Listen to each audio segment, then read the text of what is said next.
Wa in kana saghiran, ya, apabila dia adalah anak kecil yang meninggal adalah anak kecil, qala ba'da du'ail 'am, ya, maka diucapkan setelah doa yang umum tadi, Allahumma ja'alhu faratan liwalidayhi. Ya Allah, jadikanlah dia sebagai uh, faratan liwalidayhi, sebagai tambahan pahala bagi orang tuanya. Wa dhukhran, dan juga simpanan pahala. Ya Allah, jadikanlah dia sebagai simpanan pahala bagi orang tuanya. Wa syafi'an, dan juga sebagai pemberi syafaat, pemberi pertolongan. Mujabah, yang diijabahi. Allahumma tsakkil bihi mawazinaha. Ya Allah, beratkanlah timbangannya, ya. Tsakil bihi, beratkanlah mawazinahuma, yaitu timbangan orang tuanya. Wa'adzim bihi ujurahuma, dan besarkanlah pahala keduanya.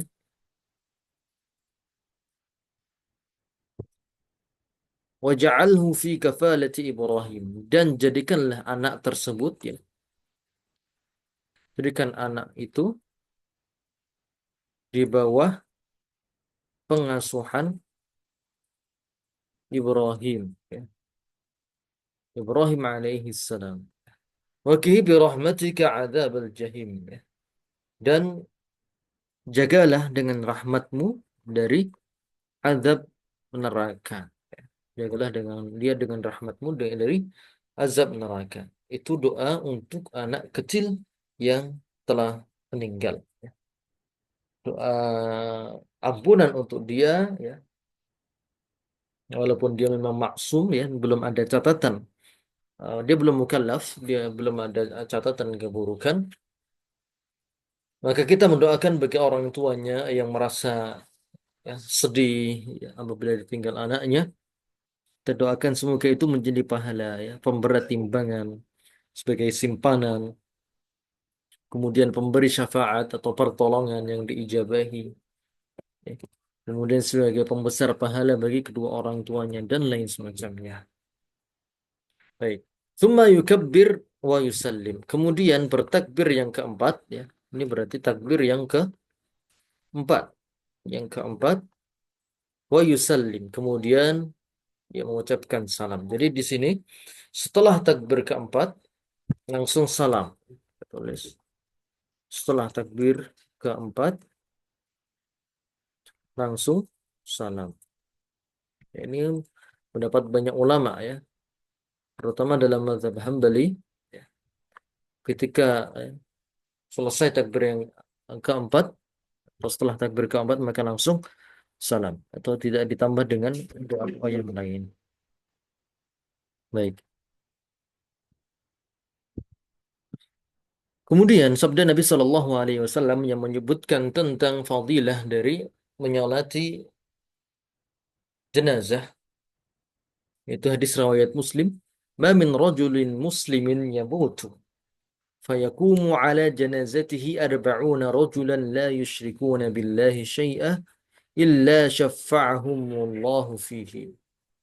Ma min rajulin muslimin yamutu. Tidaklah seorang muslim meninggal, fayakumu ala janazatihi arba'una rajulan. Kemudian, ya, disolati oleh 40 orang, la yusyrikuna billahi syai'a, ya. 40 orang yang muwahhid, ya, yang muslim, yang tidak berbuat syirik, illa syafa'ahumullahu fi, kecuali mereka semuanya akan menjadi penolong bagi orang tersebut, ya. Mereka akan menjadi penolong mayit tersebut. 40 orang tadi akan memberikan pertolongan bagi orang yang meninggal tadi. Ya. Ya. Ini adalah fadilah, ya. Kita saling tolong menolong, baik itu kita masih di dunia ataupun di akhirat. Di dunia kita menolong ya dengan amalan-amalan yang zahir yang nampak, ya, dan kita bisa menolong saudara kita ya, di akhirat dengan cara kita berkumpul ya, kemudian kita mensolati jenazahnya dan mendoakan dia ya dengan doa-doa yang tadi diajarkan. Doa-doa yang dibaca dalam salat itu dibaca dengan penuh kekhusyuan, dengan penuh harap dan penuh penjiwaan. Artinya kita memang dalam salat itu memang mendoakan si mayit. Ya. Jadi kita mendoakan mayit itu memang dalam salat jenazah itu. Dan itulah tujuan dari salat jenazah, yaitu untuk mendoakan si mayit. Ya, sehingga sunnahnya ketika sudah selesai salam, maka tidak perlu lagi ada doa. Tidak perlu lagi ada doa-doa. Ya. Kalau semuanya sudah selesai mensolatkan, ya, maka bisa langsung diangkat menuju pemakaman. Ya. Sunnahnya adalah untuk mempercepat pengurusan jenazah. Jadi itu tadi ya. Sholat tadi tujuannya memang untuk mendoakan. Maka kita wajib menghadirkan niat, ya, menjiwai, mengetahui makna dari doa dalam sholat jenazah itu. Jika kita mendoakan dengan penuh pengharapan, pengkhusyuan, ya, maka setelah salam langsung diangkat. Ya, setelah salam langsung diangkat. Begitu. Waqala man syahida al-janazata hatta yusalla 'alaiha falahu qirat wa man syahidaha hatta tudfanu falahu qiratani. Qila wa mal qiratani qala mithlal jabalainil azimaini. Man syahidal janazah, siapa saja yang menghadiri jenazah, siapa saja yang menghadiri jenazah, hatta yusalla 'alaiha, sampai salat ya, sampai mensolatinya, menyolati jenazah tersebut ya, falahu qirat, maka dia mendapatkan pahala sebesar qirat. Ya, falahu, lahu ini artinya pahala. Dia mendapatkan baginya, maksudnya adalah pahala sebesar qirat. Wa man syahidaha hatta tudfan, dan siapa saja yang menghadirinya ya, sampai dikuburkan ya, sampai dikuburkan, falahu qiratani, maka baginya ada dua qirat ya. Maka ditanyakan oleh para sahabat, ya Rasulullah, apa itu dua qirat? Maka Nabi menjawab, mislul jabalainil azimaini, seperti dua gunung yang besar, atau kalau orang Arab di sana, orang Madinah, yaitu seperti dua gunung Uhud. Gunung Uhud adalah ya bukit besar ya, yang ada di belakang kota Madinah, yang ada di sebelah utara kota Madinah. Baik, di sebelah atau di dekat ya, di dekat kota Madinah. Yang sering dijadikan oleh perumpamaan tentang betapa besarnya pahala dari suatu amalan. Seperti di sini disebutkan ya, amalan yang menghadiri jenazah adalah seperti mendapatkan pahala qirat. Dan jika sampai menguburkan maka dia dapat dua qirat. Baik. Kemudian poin berikutnya, wa nahan Nabi sallallahu alaihi wasallam ay yujassasal qabr. Ini adalah beberapa hal yang dilarang. Beberapa larangan seputar jenazah. Yang pertama, wa nahan Nabi sallallahu alaihi wasallam ay yujassasal qabr. Dilarang untuk disemen.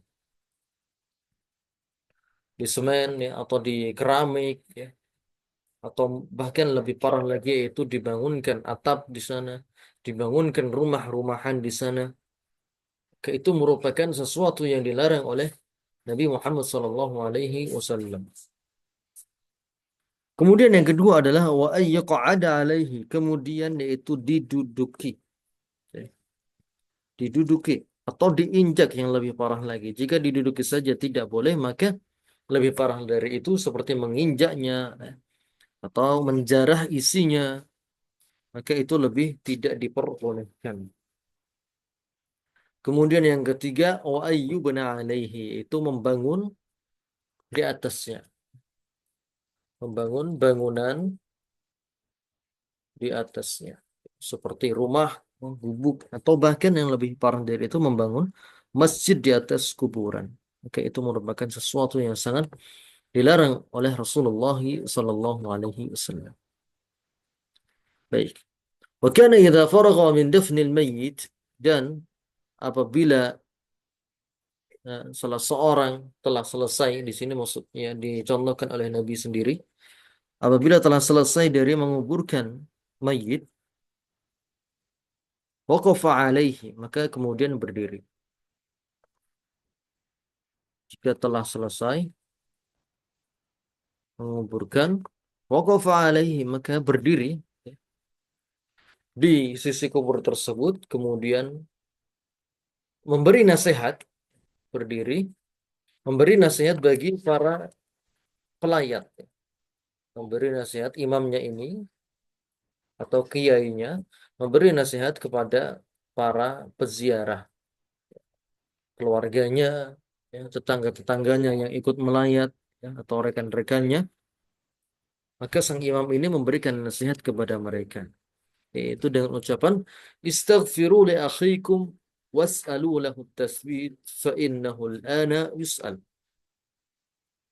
Istaghfiru li akhikum, mohonkan ampun untuk saudara kalian. Mohonkan ampun untuk saudara kalian. Was'alu lahu tasbit, mintakan keteguhan. Tasbit yaitu keteguhan. Mintakan keteguhan. Fa innahu al-ana yus'al, karena dia sekarang sedang ditanya. Ditanya di alam kubur, ya, oleh malaikat Munkar dan Nakir, ya. Maka di sini dianjurkan untuk memohonkan ampun, ya, memanjatkan istighfar untuk jenazah tersebut, ya. Kemudian minta supaya diteguhkan, minta supaya dia bisa menjawab fitnah kubur, menjawab pertanyaan-pertanyaan di alam kubur. Wa yustahabbu ta'ziyatul musab bil mayyit, dan dianjurkan untuk mengunjungi keluarga, ya, atau rumah duka orang yang ditinggal meninggal. Ya, disunahkan untuk bertakziah, ya, menghibur atau memberikan bantuan kepada keluarga yang ditinggal mati. Memberi bantuan kepada keluarga yang ditinggal mati. Memberi bantuan kepada keluarga yang ditinggal mati. Ini dianjurkan, baik itu dengan uang atau dengan makanan atau segala sesuatu yang bisa mengurangi beban bagi keluarga yang ditinggal mati tersebut. Baik. Wa baka Nabi sallallahu alaihi wasallam 'ala al-mayyit wa qala innaha rahmah. Dan Nabi sallallahu alaihi wasallam, ya, menangis juga kepada mayit, ya. Artinya diperbolehkan menangisi mayit. Diperbolehkan menangis terhadap orang mayit, ya, mayit, ya. Apabila ada keluarganya yang meninggal, maka boleh untuk menangis. Wa qala innaha rahmah, dan Nabi mengatakan itu merupakan bentuk kasih sayang, bentuk rahmat, bentuk rahmat kita kepada bentuk kasih sayang kita kepada orang yang meninggal tersebut. Ya, dan ini tentu saja ma'a annahu la'anan naihah wal mustami'ah, melarang bentuk segala peratapan dan orang yang mendengarnya. Maksudnya orang yang meminta supaya ada yang meratap, ada yang menangis dan lain semacamnya. Ya. Jadi menangis itu boleh, tetapi tidak sampai meratap. Tidak boleh sampai meratap. Menandungkan syair-syair, ya, atau puji-pujian yang berlebihan kepada mayit dan lain sebagainya. Ya, itu termasuk di antara perbuatan-perbuatan yang meratap. Kemudian Nabi Shallallahu Alaihi Wasallam mengatakan, "Zurul kubura fa innaha tudzakiru bil akhirah." Zuru, ya, ziarahilah, ziarahilah al-kubur, kuburan, dan kuburan di sini sifatnya umum, tidak harus ya kuburan-kuburan khusus yang terkenal, ya, kiai-kiai tertentu atau orang-orang tertentu yang terkenal. Ini khusus apa namanya, ziarah kubur ini bisa dilakukan ya di kuburan mana saja dengan tujuan yang sama, yaitu untuk mengingat kematian ya. Tujuannya untuk mengingat mati ya, supaya kita mengingat kematian. Itu tujuan utama dari ziarah kubur ya, bukan untuk ya bertabarruk di sana, bukan untuk ya berdoa di sana, beribadah di sana, namun tujuan utama dari ziarah kubur adalah untuk mengingat kematian.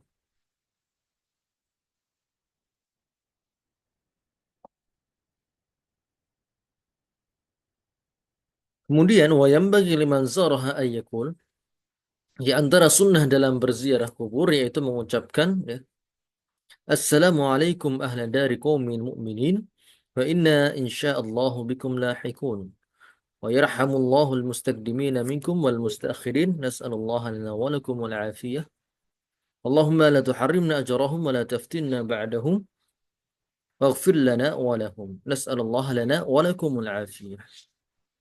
Ya, kita ucapkan Assalamualaikum, semoga keselamatan bagi kalian ya, wahai orang yang apa namanya, orang yang meninggal, orang yang menempati rumah kaum mukminin, dan sesungguhnya kami insya Allah akan berjumpa dengan kalian ya, kita semuanya akan mati.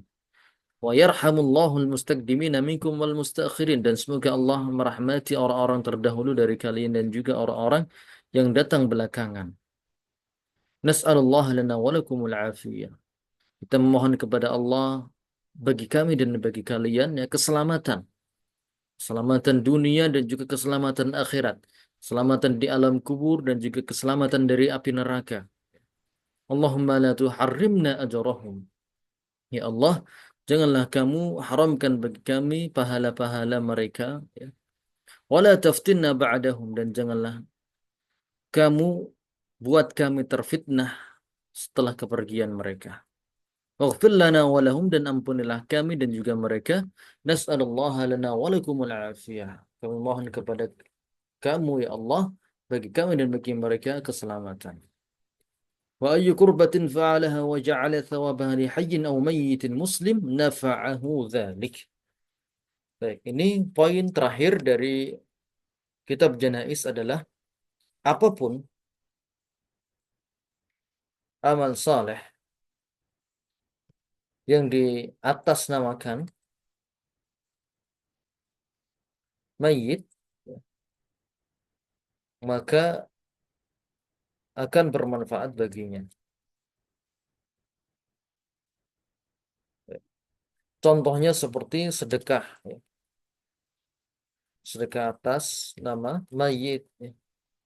Bangun sumur atas nama mayit, bangun sekolah atas nama mayit, bangun masjid atas nama si mayit, ya, dan lain sebagainya. Itu insya Allah akan memberikan pahala jariyah ya, yang tidak akan pernah terputus bagi orang tersebut. Ini merupakan keutamaan yang besar, ya.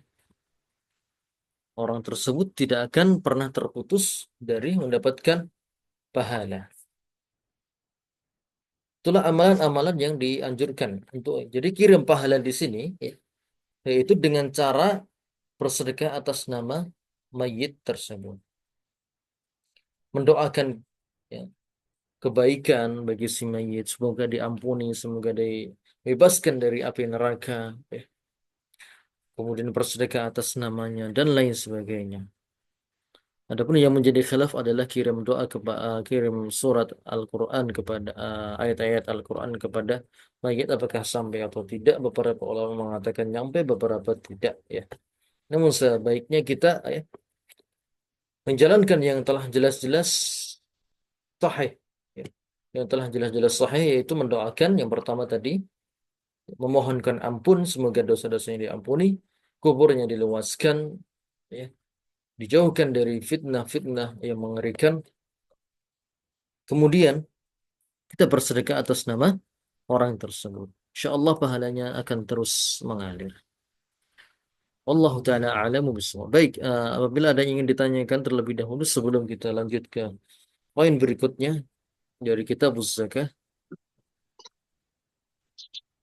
Bismillah. Assalamualaikum Ustaz. Naam, tafadhal. Izin tanya Ustaz. Ya, silakan. Eh, Pernah salah seorang saudara anak itu bermimpi, kebetulan saudara yang lain itu punya hutang kepada beliau gitu ya. Hmm. Terus meninggal. Nah, itu yang saudara itu yang memberikan hutang itu didatangi malam apa? Di mimpi gitu ya, mimpi saja. Orang yang meninggal itu minta dibebaskan karena katanya nggak bisa dihisap atau apa gitu. Itu Hmm. mimpi kayak gitu tuh bener atau gimana Ustaz itu? Wallahu a'lam. Apakah itu memang benar dia bermimpi demikian? Ya. Tapi kalau memang dia benar-benar punya utang, maka memang wajib untuk dilunasi. Terlepas apakah mimpi itu benar atau tidak, saya tidak tahu. Bisa jadi dia memang mengarang cerita atau tidak. Ya, atau kalaupun memang itu mimpi yang benar ya, maka kewajiban kita memang segera untuk melunasi hutang orang-orang ya, yang masih dalam kerabat kita, ya, yang masih kenal dengan kita. Sebisa mungkin kita ya, bebaskan hutang tersebut. Allahu a'lam. Ya, ya, masalah mimpi ini memang sukar untuk divalidasi karena kita tidak tahu apakah dia jujur atau tidak. Ya. Walaupun memang orang dalam tampilannya ya, baik-baik gitu, maksudnya bukan seorang yang buruk. Namun kalau masih dalam bab mimpi, maka kita tidak boleh menelan mentah-mentah ya. Apa yang dia katakan saya bermimpi semalam tidak boleh dikatakan seperti itu. Ya, karena itu nanti akan membuka pada hal-hal yang lebih berbahaya lagi. Awalnya cuma mimpi-mimpi, tapi kemudian akan bawa-bawa sesuatu yang lain. Jadi untuk masalah mimpi ini tidak bisa dijadikan sandaran pasti akan suatu hukum syar'i atau suatu khabar tentang di akhirat dia bagaimana dan lain sebagainya. Untuk menutup pintu pintu kesyirikan, ya. Supaya nanti nggak ada lagi orang-orang yang mengaku mimpi ketemu ya Kiai Fulan yang telah meninggal mengajarkan amalan-amalan tertentu. Jadi untuk bab mimpi ini tidak bisa dibenarkan dan juga tidak bisa didustakan. Tapi kalau memang utang, maka segera dibantu, ya, dibantu untuk dilunasi. Wallahu a'lam. Baik. Baik.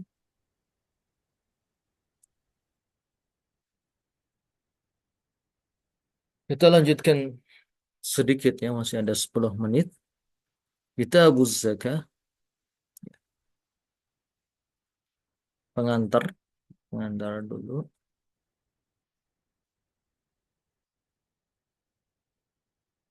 Kitab zakat, kitab zakat, wahiyya wajibatun. Maksudnya di sini adalah zakat mal ya. Apabila disebutkan kitab zakat dalam kitab-kitab fikih, maka maksudnya adalah zakatul mal. Karena nanti zakatul badan atau zakat fitrah akan disendirikan di akhir dari kitab zakah. Ya. Jadi zakat di sini ada dua ya, secara global. Yang pertama zakatul mal dan inilah yang merupakan rukun Islam yaitu zakatul mal. Kemudian yang kedua yang juga masih wajib juga hukumnya yaitu zakat fitrah. Dan para ulama mengatakan ya zakat fitrah ini bukan zakat yang merupakan rukun Islam. Walaupun dia hukumnya adalah wajib juga ya. Dia juga merupakan amal wajib. Namun zakat yang disebut-sebut dalam rukun Islam itu adalah zakatul mal. Ya. Zakat yang disebut-sebut sebagai rukun Islam adalah zakatul mal. Dan memang zakat mal hanya bisa dikeluarkan oleh orang-orang yang kaya. Sebagaimana juga haji, ya, ibadah haji hanya bisa dilakukan oleh orang-orang yang mampu secara finansial dan secara fisik. Maka demikian pula zakatul mal, ya, dia hanya bisa dilakukan oleh orang-orang yang berkecukupan dalam hartanya. Baik. Adapun zakat fitri, maka ini semua semua manusia muslim, ya, semua muslim terkena kewajiban zakat fitri. Ya. Maka tidak ada pembeda antara laki-laki, perempuan, kaya atau miskin, ya. Selama dia masih memiliki kemampuan untuk mengeluarkan zakat fitrah, ya, sebesar uh, itu tadi, ya, satu sok, maka dia wajib zakat fitrah. Baik, kita baca. Wahiyya wajibatun ala kulli muslimin hurrin milka nisaban. Ya. Zakatul mal ini wajib bagi setiap muslim hur. Hur itu merdeka. Milka nisab yang mencapai nisab. Nisab itu adalah batas. Ya. Mencapai batas. Apabila mencapai limit tertentu maka dia sudah wajib zakat. Apabila kurang dari nisab maka dia tidak wajib zakat. Ya. Nisabnya di sini 80 gram. Ya. 80 gram emas. Ya, apabila 1 gram sekarang sekitar 1,9 atau 2, maka 80 gram 160 juta, yaitu tabungan 160 juta. Ya. Bagi kebanyakan orang memang itu tabungan yang sangat besar, namun bagi orang-orang yang sudah mapan, maka itu sebenarnya merupakan nominal yang wajar. Ya. Baik.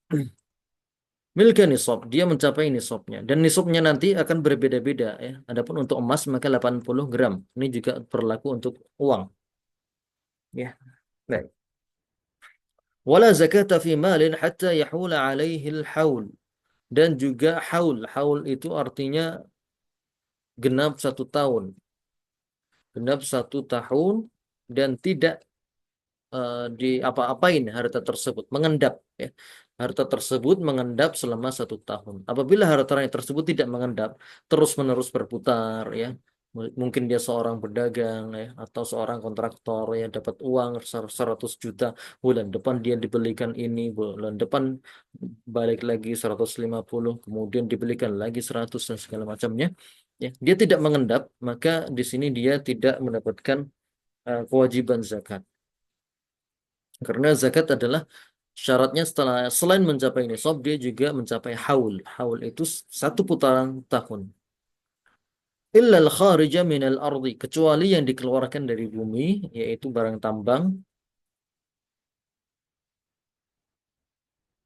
Wa ma kana tabi'an lil asli, dan apa yang mengikuti asal. Kana ma'in nisab ya seperti pertumbuhan nisab. Ya. Wa ribhit tijarah, dan keuntungan perdagangan, fa inna haulahuma haulu aslihima, maka haul keduanya adalah mengikuti asalnya ya. Ini tambahannya ini sedikit rumit maka tidak kita sebutkan di sini. Baik, intinya zakat ya, itu wajib bagi muslim merdeka mencapai nisab dan genap 1 tahun. Genap 1 tahun ya, kecuali untuk barang-barang tertentu yang memang tidak butuh syarat haul. Adapun barang yang umumnya dari zakatul mal maka itu disyariatkan atau disyaratkan harus ada haulnya 1 putaran tahun. Wala tajibu zakatu illa fi arba'ati anwa. Tidak wajib zakatul mal ya, kecuali dalam 4 macam. As-sa'imati minal bahimatil an'am. Yang pertama adalah hewan gembalaan dari gembalaan hewan ternak, onta, sapi, ya, dan kambing. Kemudian yang kedua dari benda wajib zakat adalah al-khariju minal ardi. Ya, barang yang dikeluarkan dari bumi, termasuk juga barang tambang, kemudian apa namanya? Tanaman, pertanian, dan perkebunan.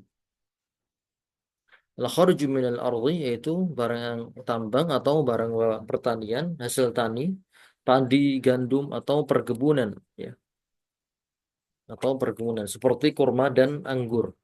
Maka itu wajib zakat. Wal asman, kemudian juga asman. Asman ini adalah sesuatu yang berharga, emas, perak, atau kalau sekarang adalah uang. Ya, uang. Baik itu uang fisik atau uang dalam saldo rekening, itu semuanya merupakan barang berharga yang wajib dizakati. Wa urudit tijarah, kemudian juga ada barang perdagangan. Ya. Zakat barang dagang. Ya.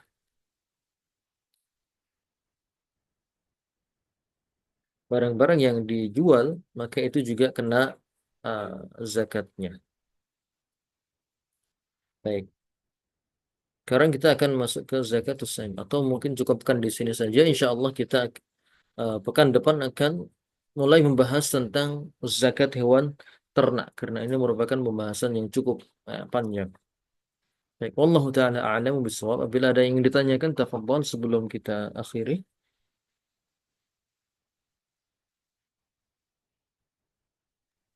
Kalau zakat profesi itu ada nggak Ustaz sih? Yang 2,5% itu? Zakat profesi itu disyariatkan kalau dia mencapai nisab.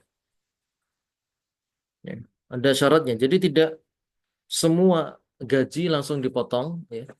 Jadi zakat profesi itu harus mencapai nisab dulu. Kalau dia tidak mencapai nisab, ya, maka tidak wajib zakat. Ya. Dan harus ada haulnya. Ya. Selain nisab, dia juga harus haul. Haul itu artinya sisa. Ya. Jadi memang nominal gajinya harus besar. Tidak gaji 10 jutaan. 10 juta ke atas ke bawah, maka ini tidak masuk kriteria wajib zakat profesi. Zakat profesi itu sebenarnya adalah zakat mal yang dibagi-bagi per bulan. Ya, jadi hitungannya tetap zakatul mal, nisabnya nisab zakat mal, dan syaratnya juga syarat zakat mal. Ada haulnya, harusnya seperti itu. Ya. Kemudian ngeluarinnya dicicil per bulan 2,5%.